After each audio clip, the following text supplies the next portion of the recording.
어제 광주 국립 5.18 민주노조에서 개최된 제45주년 5.18 민주화운동 기념식에서 이주호 대통령 권한대행은 기념사를 통해 올해 광주가 보여주었던 연대와 통합의 정신을 우리 모두의 삶 속에 끊임없이 되살려 대화와 타협으로 진정한 국민 통합의 길을 열어나가야 한다고 말씀하셨어요. 기념식을 마치고 같은 장소 민주의 문 앞에서 더불어민주당 이재명 대통령 후보는 5.18 광주 민주화 운동 정신을 헌법 전문에 수록하는 개헌을 제안했습니다. 이재명 후보는 아직 사회적 합의에 이르지 못한 대통령 임기제 등의 권력구조와 다양한 기본권의 보장, 강화, 확대 등 개헌안에 대하여는 국회에 개헌 특별위원회를 두어서 합의안을 마련하자고 제안했습니다. 이재명 후보의 개헌안 제안은 그동안 이 후보가 일관되게 견지해온 국민 주권과 민주주의 강화, 대통령의 거부권 제한, 총리에 대한 국회 추천, 감사원 국회 이관 등 권력 분산, 대통령 권한 억제를 위한 포괄적인 설계를 담고 있습니다. 주지하다시피 개헌은 대통령이 하는 게 아닙니다. 국회에서 발의하고 국민 투표를 거쳐야 합니다. 이 후보는 선결과제로 국민투표법 개정도 필요하다고 지적했습니다. 지금의 헌법은 1987년 전두환의 제5공화국 독재를 종식시키는 6월 민주항쟁이 있고 난 후에 대통령 직선제로 전환한 것으로 제6공화국 헌법이라고도 합니다.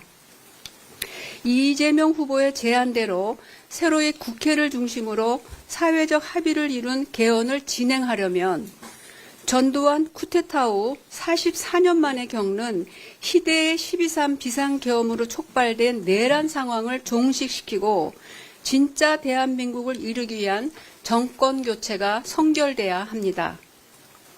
그때에는 사회의 정상화와 제7공화국으로 거듭나는 개헌과 전환이 유의미해질 것입니다. 그때는 이재명 후보의 제안대로 국회에 특별위원회를 두어 각 정당은 물론 정치권을 넘어 시민사회의 다양한 논의들을 수렴하고 국민과 소통하며 국민적 합의를 이루는 절차적 과정이 매우 중요해집니다. 권력구조 개편에만 중점을 둔 정치권 내의 논란은 국민들에게 폭넓은 설득력이 떨어질 수 있다는 점을 유의해야 합니다. 제6공화국 헌법 이후 1990년대부터 새로이 국제사회와 국내에서 제기된 지속가능 발전, 기후위기 대응 등 새로운 이슈들도 차분하고 신중하게 다뤄져야 합니다. 이 점에서 이재명 대표의 진정어린 개헌안 제안에 대한 국민의힘 김문수 후보의 코멘트는 너무 정략적이고 현행 헌법과 법리에 매우 무지해서 상대방을 공격하는 데 중점을 둔 내용으로서 너무나 놀랍고 실망스럽습니다. 우선 연임제를 시비를 거는데요. 미국 트럼프 대통령의 사례를 보면 이해가 될 수 있습니다. 연임제에서는 트럼프 대통령은 한 번 대통령을 하고 그 다음에 나왔지만 떨어졌기 때문에 연임제에서는 다시 나올 수가 없습니다. 그러나 중임제에 따르면 한 번 대통령을 하고 떨어진 다음에 다시 나올 수가 있습니다. 그래서 트럼프 대통령이 이번에 당선된 겁니다.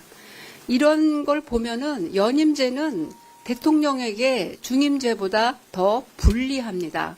그럼에도 이 후보의 연임 표현을 장기 집권 의도라고 공격하는 것은 어불성설이고 국민의 저는 지금 정치권이 아니기 때문에 국민의 한 사람으로서 이렇게 수준이 떨어지는 헌법에 무지한 정당의 대선 후보의 발언이 있을 수 있는가. 이분들이 왜 그동안 이렇게 헌법을 짓밟았는지 좀 이해되는 측면도 있습니다. 더구나 현행 헌법 전두환 독재 이후에 그 대통령 직선제 개헌을 하면서 바로 그 취지 때문에 128조에 이렇게 규정하고 있습니다.